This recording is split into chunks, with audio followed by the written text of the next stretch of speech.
അപ്പോൾ ചില ജോലികൾ ആസ്വദിച്ച് ചെയ്യുന്ന ജോലികളുമാണ്, ചില ജോലികൾ നമ്മൾ നിർബന്ധിതമായിട്ട് ചെയ്യുന്ന ജോലികളുമാണല്ലേ. വീട്ടു ജോലികൾ സത്യം പറഞ്ഞാൽ ഇത് രണ്ടിലും പെടും. നമ്മൾ നിർബന്ധിതയാകുന്നതുമാണ്, എന്നാൽ നമ്മൾ ചില സമയങ്ങളിൽ വളരെ ആസ്വദിച്ച് ചെയ്യുന്ന ജോലിയാണ് നമ്മുടെ വീട്ടിലെ ജോലികൾ, കുക്കിംഗ് പ്രത്യേകിച്ചല്ലേ. അപ്പോൾ ഇത് ഇന്നലെ രാത്രി ഉണ്ടാക്കിയ ഫുഡായിരുന്നു. നല്ല അടിപൊളി മട്ടൻ പുരട്ടും ഉറട്ടിയും. എനിക്ക് ഭയങ്കര ഇഷ്ടമുള്ളൊരു കോമ്പിനേഷനാണ്, എനിക്ക് നല്ല എല്ലാവർക്കും ഇഷ്ടമുള്ള കോമ്പിനേഷനാണ്. പിന്നെ ഈ മട്ടൻ കറി വെക്കുമ്പോഴല്ലേ എൻ്റെ ഓർമ്മയിലൊക്കെ പെരുന്നാൾ കയറി വരും.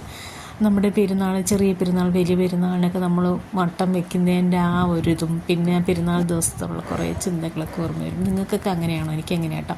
അപ്പോൾ ഇത് ഇന്നലെ രാത്രി നല്ല ടേസ്റ്റായിരുന്നു കേട്ടോ. ഇത് ശരിക്കും ഒരു ട്രഡീഷണൽ രീതിയിൽ വെച്ചിട്ടുള്ള മട്ടൺ ആണ്. ഇതിനകത്ത് ഞാൻ ടൊമാറ്റോ ഒന്നും ചേർത്തിട്ടില്ല കേട്ടോ, അല്ലാതെ വെച്ച മട്ടൻ കറിയാണ്. നല്ല ടേസ്റ്റാണ് കേട്ടോ. റെസിപ്പി ഞാൻ ഇടാവേ.